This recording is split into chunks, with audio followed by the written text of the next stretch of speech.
அனைவருக்கும் வணக்கம். ஆஸ்ட்ரோமைண்ட் தெரபி அன்புள்ளங்கள் அனைவரையும் இந்த புதிய வீடியோவில் சந்திப்பதில் பெருமகிழ்ச்சி அடைகிறேன். ஆஸ்ட்ரோமைண்ட் தெரபி சார்பாக மாத அறிவுறுத்தல்கள்ங்கிற வீடியோ ஒவ்வொரு மாதமும் 12 ராசிகளுக்கும் போட்டு வரேன். அந்த வகையில் மே 20 முதல் ஜூன் 20, 2026 ரிஷப லக்னம் அண்ட் ரிஷபராசி அன்புள்ளங்களுக்கு என்ன மாதிரி பலன்கள் ஏற்பட போது, அவர்களுக்கான அறிவுறுத்தல்கள் என்ன அப்படிங்கிறத அந்த வீடியோவில் பார்க்க போகிறோம். ரிஷப லக்னம் அண்ட் ரிஷபராசி அன்புள்ளங்களுக்கான அறிவுறுத்தல் என்பது ஆணவம் தவிர்த்தால் அகிலமும் வசமாகும். மீண்டும் உங்களுக்கான அந்த தலைப்பை அறிவுறுத்தலை கொடுக்குறேன். ஆணவம் தவிர்த்தால் அகிலமும் வசமாகும். இப்போ இந்த தலைப்பில் இருந்தே புரிஞ்சிக்கலாம், ரொம்ப ஆணவமாக திமிராக பிஹேவ் பண்ணுறதுக்கான வாய்ப்புகள் இருக்குது. அதனால் நல்லவைகளை கெடுத்து கொள்வது போல் இருக்கும். ஏன்னா இப்போ ரிஷபத்திற்கு எல்லாம் நல்ல பலன்கள், நல்ல இதை தான் கொடுத்துட்ருக்கேன். ஏன்னா மேஜர் கோள்கள்லாம் பாசிட்டிவாக இருக்குது. அதை கெடுத்துக்கிற மாதிரி ஆகிடும். அதனால தான் ஆணவமாக பிஹேவ் பண்ணக்கூடாது. ஏன் அப்படி சொல்கிறேன்? உங்களுக்கு இந்த ஆணவம் வரும், அகங்காரம் வரும் அப்படின்னு ஏன் சொல்கிறேன் அப்படின்னா, உங்கள் லக்னம் அண்ட் ராசியிலேயே சூரியன் அமர்ந்திருக்கிறது. சூரியனாலே திமிரு, தலைமை பொறுப்பு, நான் தான் பெரியவன் நினப்பு, நம்ம சொல்கிறத எல்லாரும் கேட்கணுங்கிற இது இருக்கும். டூ வாட் ஐ சேங்கிற மாதிரி தான் வரும். பாஸ் ஆட்டிடியூடு வரும். அவன் 4ஆம் இடத்ததிபதியாகவும் போகிறப்ப அப்படி ஒரு உங்கள் அனுபவம், இந்த வித்தை திறமையால் திமிரு ஓவராக இருக்கும். ஓவர் ஆணவம் அகங்காரமாக பிஹேவ் பண்ணுவீங்க. 2, 5 கூடைய அந்த புதனும் அங்கே இணைந்திருப்பது, அவரும் அஸ்தங்கதமாகி தன்னுடைய பவரை சூரியன்கிட்டே கொடுத்துட்டார். அவர் அஸ்தங்கதம் ஆகாமல் இருந்தால் கூட பேச்சில் நிதானம் வந்துடும், வளைந்து கொடுக்குற தன்மை வந்துடும், அதிர்ஷ்டத்தை கெடுத்துக்காத மாதிரி பிஹேவ் பண்ணுவீங்க. அவர் அஸ்தங்கதம் ஆகிறப்ப சூரியன்ட்ட தான் அவரும் பவரை கொடுத்ததால் ஒரு புத்திசாலித்தனமான பேச்சோ புத்திசாலித்தனமான செயல்பாடுகளோ இல்லாமல் திமிரா ஆணவமாக பிஹேவ் பண்ணுறதுக்கு அந்த புதனும் சப்போர்ட் பண்ணுவார். அதனால தான் ஆணவம் தவிர்த்தால் அகிலமும் வசமாகணும். எல்லாரையும் கவர் பண்ண முடியும். ஏன்னா மேஜர் கோள்கள்லாம் சூப்பராக இருக்குது. குரு பகவான் நல்லா இருக்கார். பட் 2ஆம் இடத்துல இருக்கிற வரைக்கும் நல்லது. 2/6/2026 அப்புறம் 3ஆம் இடத்துக்கு வந்துடுவார். இருந்தாலும் அவர் உச்சமாகிறார். யார்? 8-11 கூடையவன். பார்ட்னர் வழியாக, பக்காவாக சகோதரர்கள் வழியாக, பார்ட்னர் வழியாக பெரிய அளவுக்கு லாபங்கள் நன்மைகளை அந்த குரு பண்ணுவார். அது மெடிடேட் பண்ணாதான், இல்லாட்டி வம்பு. குரு பகவான் சூப்பர், சனி பகவான் சூப்பர், ராகு கேதுவும் நல்லா இருக்காங்க. அதனால தான் நான் எல்லா இதுலேயும் இந்த ரிஷபத்துக்கு ரொம்ப ஹையாக போட்டிருப்பேன் மார்க்கு. 90% ஃபஸ்ட் ரேங்க் அப்படின்லாம் கொடுத்துருப்பேன். இப்போ அந்த ஆணவம் வர்ற மாதிரி இந்த சூரியன் பிரச்சனை பண்ணுவார். சூரியன் கிட்டத்தட்ட 15/6/2026 வரைக்குமே உங்கள் லக்னம் ராசியில் இருப்பார். ஓவர் வித்த திறமை இருக்குது, என்னை விட்டா ஆள் கிடையாது, நான் எவ்வளோ பெரிய ஆள் தெரியும்ல அப்படின்லாம் பிஹேவ் பண்ண வைப்பார். அதனால் இழப்புக்கள், விரயங்கள், நல்ல சூழலை கெடுத்து கொள்வது, நல்ல பார்ட்னரை கெடுத்து கொள்வது இப்படிலாம் வரும். ஏன்னா 12ஆம் இடத்ததிபதியான செவ்வாய் 7-12 கூடையமாக ஆட்சியாக இருக்கான். மற்றவங்க சூழல் வழியாக விரயம், நிம்மதி இல்லாத தன்மை, அலைச்சல் இப்படி ஏற்பட ஆரம்பிச்சிடும். ஆணவமாக பிஹேவ் பண்ணால் இவன் திமிரு பிடிச்சவன்டா, இவன் டெப்பராக வேலை பார்க்குற போடான்ட்டு போயிடுவான். மரியாதையோடு இருப்போண்டான்ட்டு. ஏன்னா 7ஆம் இடத்ததிபதி ஆட்சி. அப்போ மற்றவங்களுக்கு வலிமை வருது. உங்கள் லக்னாதிபதி சுக்கிரன் 2ஆம் இடத்துல இருக்கார். சரி, 1, 2 பரிவர்த்தனை, 5, 6 பரிவர்த்தனை இருக்கு. அடக்கி வாச்சிங்கன்னா பேச்சிலையும் கவனம் இருக்கும், செயல்பாட்டிலையும் கவனம் இருக்கும், நன்மைகள் கிடைக்கும். அதனால தான் அகிலமும் வசமாகுங்கிற. ஏன்னா அந்த சூரியன் லக்னத்திலே இருக்கிறப்ப அந்த ஒரு தேஜஸ் இருக்கும்.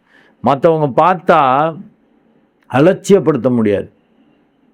ஒரு மரியாதை கொடுக்குற மாதிரி, ஒரு பம்முற மாதிரி, சல்யூட் வைக்கிற மாதிரி அப்படி தான் இருக்கும்.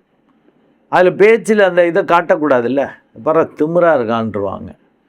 அதை பார்த்துக்கணும். 11 உள்ள அந்த சனி பகவான் தர்ம கர்மாதிபதி 11 இருக்கிறது தி பெஸ்ட் பீரியடு. பக்கவாறு லாபத்தை கொடுப்பார். இந்த சனியை போன்றே வேலை செய்யக்கூடிய அந்த ராகு 10ஆம் இடத்தில் ஆட்சிங்கிற மாதிரி வரும். சனி பகவான் ராகு வீட்டில் தானே இருக்கார். ராகு இதை சனியை போன்று தான் வேலை செய்வாருங்கிறப்ப அப்போ பூர்வ பாக்கியமும் வேலை பார்க்கும், பெரிய அளவுக்கு லாபமும் கிடைக்கும். ஏன்னா 9, 10 கூடையவன். நல்லா மெடிடேட் பண்ணிட்டீங்கன்னு வச்சுக்கோங்க, ஆச்சரியம் நடக்கும். மெடிடேட் பண்ணாலே ஆணவம் அகங்காரம் வராது.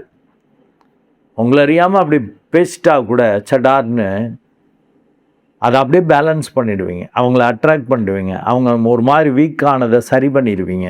அந்த ஹீலிங், அந்த பவர் உங்களுக்கு இருக்கும். அது மெடிடேட் பண்ணால் தான் கிடைக்கும்.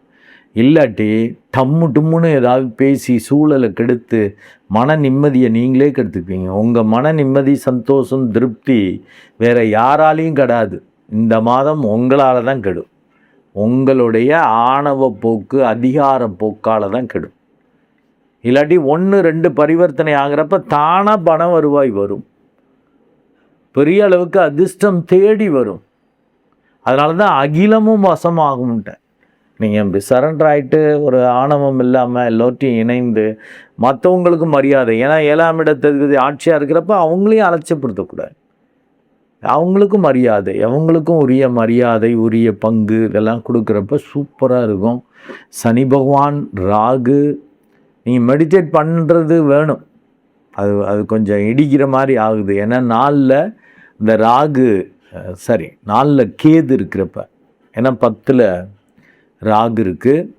ஸோ நல்ல மெடிடேட் பண்ணிங்கன்னாக்க நல்ல அனுபவம் கிடைக்கும். இந்த அனுபோதம் வாங்கல்ல, உள்ளுக்குள்ளே ஒரு உணர்வு, ஒரு அனுபவம், அந்த தியானத்தோட ஒரு உணர்வை நீங்கள் உணர முடியும். அதன் மூலம் உள்ளுக்குள்ளே தோன்றதை செய்வீங்க, தோன்றதை பேசுவீங்க, தோன்றபடி செயல்படுவீங்க. ஆச்சரியமான ரிசல்ட் வரும். எல்லாம் ஆச்சரியமாக கேட்பாங்க, எப்படிப்பா உனக்கு இந்த ஐடியா வந்துச்சு, எப்படி இதை மாதிரி செஞ்ச, இது மாதிரி செய்யணும்னு எப்படி தோணுச்சு உனக்கு, அப்படி இப்படின்லாம் கேட்பாங்க. அதெல்லாம் உங்களுக்கு சொல்ல தெரியாது. என்னமோ ஃபீல் ஆணுச்சு, என்னமோ தோணுச்சும்பிங்க. அது மெடிடேட் பண்ணாதான் அந்த 4ல் உள்ள கேது அப்படி செய்வார்.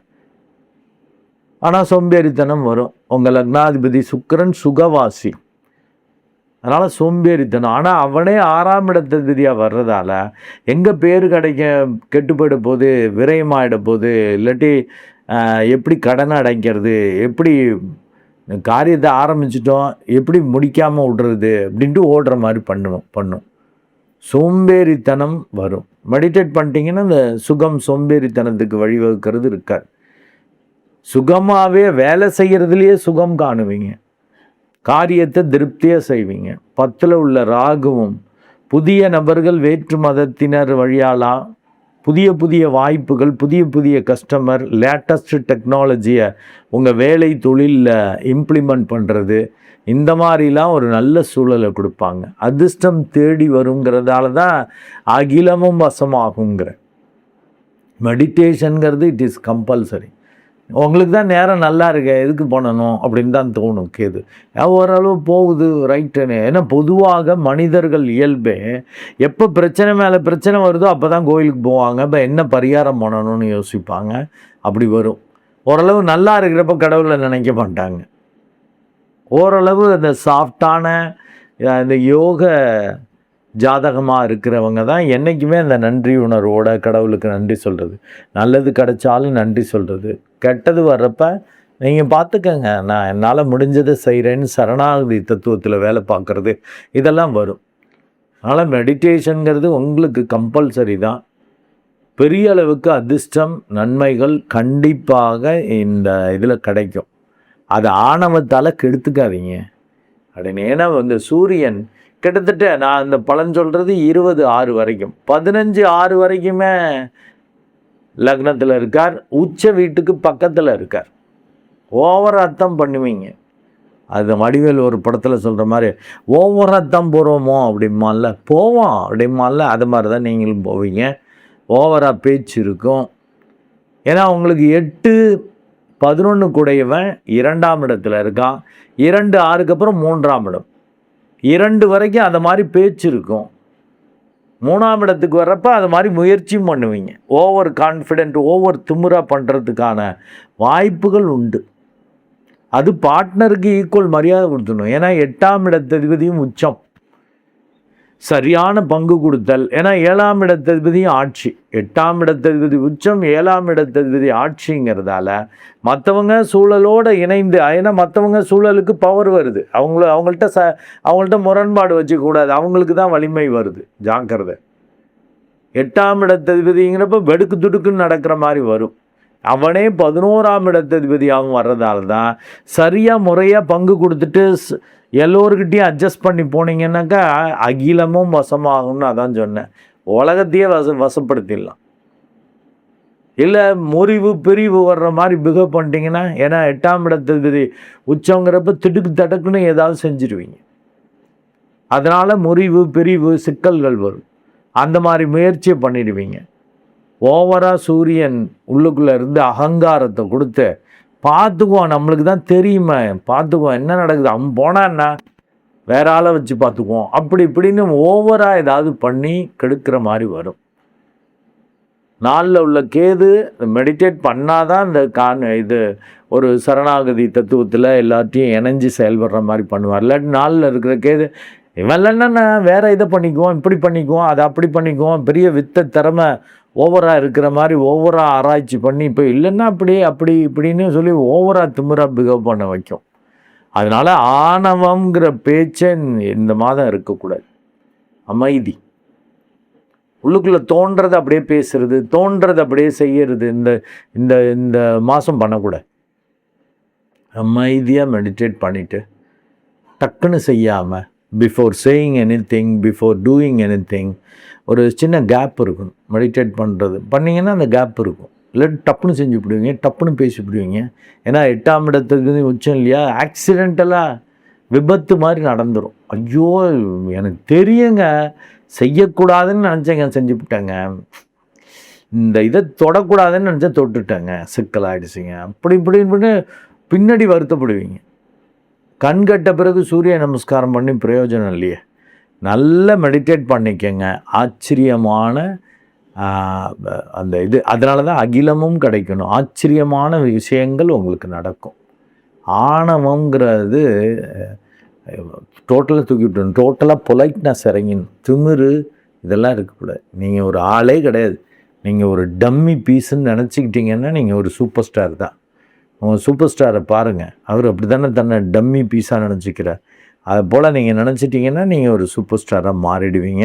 இன்னும் ஒரு விழிப்புணர்வோடு செயல்படுவீங்க. வரக்கூடிய லாபம், புகழ், மரியாதை எல்லாமே அவன் அருள்ங்கிற தன்மை வந்துடும். நன்றி அன்புள்ளங்களே. மீண்டும் ஒரு நல்ல வீடியோவில் உங்களை சந்திக்கிறேன். அதுவரை உங்களிடமிருந்து வணக்கம் கூறி விடைபெறுவது உங்கள் அன்பு டாக்டர் அருட்குழந்தை ஆர் கணேசன். நன்றி, வணக்கம்.